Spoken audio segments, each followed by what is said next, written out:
नमस्ते, मैं पल्लवी पाटणकर। मनोवेद में आप सभी का बहुत स्वागत है। आज हम फिर से लेके आए हैं एक नए टॉपिक को, और वो है आर्ग्यूमेंट्स के पीछे क्या कारण होते हैं। कोई भी जब हम किसी के साथ भी हमारा आर्ग्यूमेंट होता है, झगड़ा होता है और वो बार बार होने लगता है, तो कुछ कारण ऐसे होते हैं जिसकी तरफ हमें देखना ज़रूरी है और जिसमें हमें बदलाव करना ज़रूरी है। तो मैंने कुछ ऐसे कॉमन रीज़न जो मुझे लगते हैं वो मैंने आपके साथ शेयर किए हैं। आप उसके बारे में सोचिए और अगर हो सके तो उसमें कोशिश कीजिए कि उन चीज़ों को आप बदल के अपने लाइफ में चेंजेस लाए, पॉजिटिव चेंजेस। तो पहली बात है कि कोई भी चीज़ कोई भी झगड़ा हो, कोई भी आर्ग्यूमेंट हो, उसमें एक चीज़ बहुत कॉमन होती है कि दूसरों को ब्लेम करना, कि हमने ऐसा क्यों किया, ये हमें प्रूव करना है। इस उसको प्रूव करने के लिए हम दूसरों को ब्लेम करने का एक तरीका ढूंढते हैं जो हमें बहुत इफ़ेक्टिव लगता है। क्योंकि जब हम दूसरों को ब्लेम करते हैं, हमें लगता है हम क्लियर हो गए, हमारी तरफ से हम साफ हो गए और हम निर्दोष हो गए। लेकिन ऐसा नहीं है।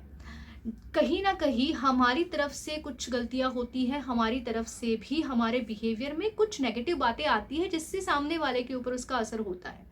लेकिन वो कवर करने के लिए, वो एक्सेप्ट ना करने के लिए हम दूसरों की गलतियां ढूंढते हैं, दूसरों के ऊपर ब्लेम करते हैं। तो ये ब्लेम गेम जो होता है ये खत्म ही नहीं होता। मतलब सामने वाले के ऊपर आपने ब्लेम किया, उसने आपके ऊपर ब्लेम किया, ये चलते ही जाता है, चलते ही जाता है। तो इसका कोई मतलब नहीं बनता है और फिर झगड़ा सुलझाने के बजाय वो बढ़ते जाता है। तो ब्लेम गेम करने के बजाय हम अगर ये देखें कि हम क्या कर रहे हैं, हमें क्या करना चाहिए, तो वो ज़्यादा ज़रूरी होगा। दूसरा पॉइंट जो इम्पोर्टेंट मुझे लगता है वो ये है कि लेबल करना। सामने वाले व्यक्ति को आप एक लेबल चिपकाते हो। जैसे अगर कोई व्यक्ति ज़्यादातर बहुत ज़्यादा आलस दिखा रहा है तो हम उसको आलसी बोलते हैं। काम कम कर रहा है तो हम उसको बोलते हैं कि वो कामचोर है। या फिर कोई व्यक्ति चीटर है।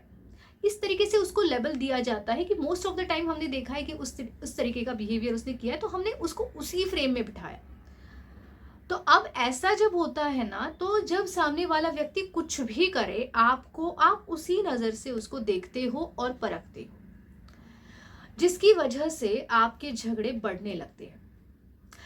तो ये जो फ्रेम है, उस फ्रेम को हटाना चाहिए, उस लेवल को हटाना चाहिए। व्यक्ति को नहीं, उसके बिहेवियर को देखना चाहिए, और वो सिर्फ उस बिहेवियर को ही हमें पॉइंट आउट करना चाहिए, ना कि पूरे व्यक्ति की पर्सनालिटी को।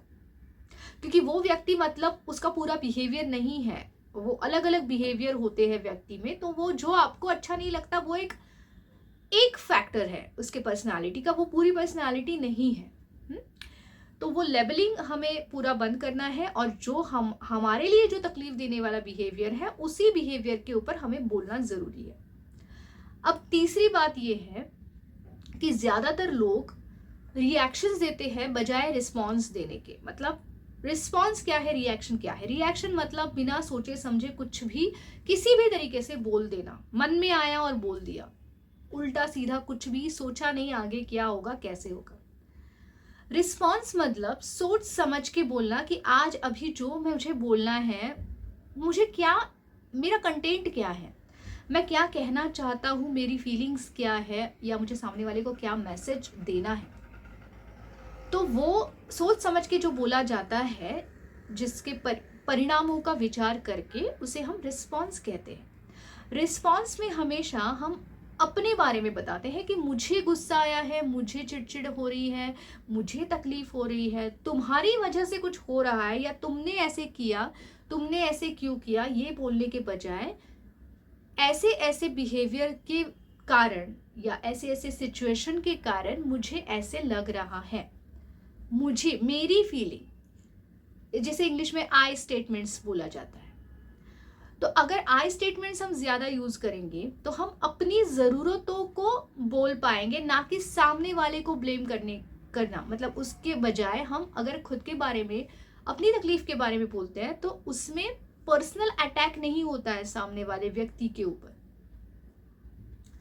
तो ये 3 पॉइंट्स जो है, ये बहुत ज़्यादा ज़रूरी है।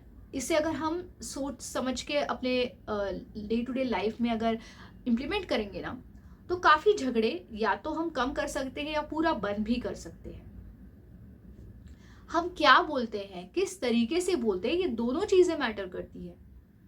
हमारे शब्द और हमारी जो बोलने का जो हमारा तरीका है, हमारा देखने का तरीका, हमारा उठने बैठने का तरीका, तो हमारी बॉडी लैंग्वेज भी मैसेजेस देती है। इसीलिए हमें जो हम बोल रहे हैं, क्या एक्चुअली हम वही बोलना चाहते हैं, ये सबसे पहले खुद को पूछो।